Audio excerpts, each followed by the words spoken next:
Road बंद केला नाही आणि करणार नाही, टाळ्या वाजू नका. आणि आपल्याला प्रशासनाला त्या ठिकाणी मदतच करायची. पोलीस बांधव आपल्यासाठी आहेत. पोलीस बांधवाला वेठी धरणं. एक मिनिट ऐकून घ्या, फक्त 1 मिनिट ऐकून घ्या, मग बोला तुम्ही. हा 1 मिनिट ऐकून घ्या मग बोला. हा आम्हाला माहित आहे, 1 मिनिट ऐकून घ्या फक्त. मलाही मार बसला. मी तुम्हाला माझ्या माहितीचं सांगतो. एवढं मोठं टेंबू मला आलंय, मला पाणी मागतो आपण, मला पण ऐकून घ्या.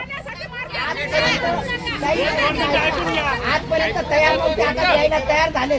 आपल्यासाठी पाणी महत्वाचं आहे आणि पोलीस प्रशासनाने त्या ठिकाणी असं समजूया की ते आपले बांधव आहेत, आपलं त्या ठिकाणी रक्षण करतात. मी मार खाल्लाय, आता तो माराचा आता विषय नकोय.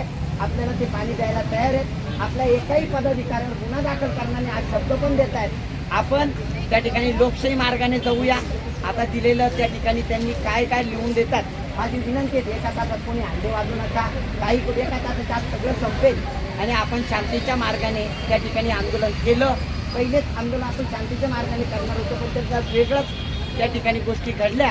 आता ज्या घडल्या त्या घडल्या. आपल्याला पाणी महत्वाचं आहे, फक्त पाणी. आणि यासाठी आपण जनतेसमोर जातोय. पाणी आपल्याला भेटलंच पाहिजे, ते आपल्या हक्काचं आहे. आणि आजही माझी मागणी ठाम आहे, पाणी भेटलंच पाहिजे. म्हणजे असं काही आम्ही घाबरलो वगैरे असं नाही आहे. मार बसेल काय होईल, पण पाणी आपल्याला भेटणार आहे. त्यामुळे आता पोलीस प्रशासनासमोर दांगडो नको आहे. आंदोलन आपण इथं त्या ठिकाणी आल्यानंतर ते येतील आता आणि अर्ध्या तासात क्लिअरिटी करतील. ते तुम्हाला सगळं सांगतील.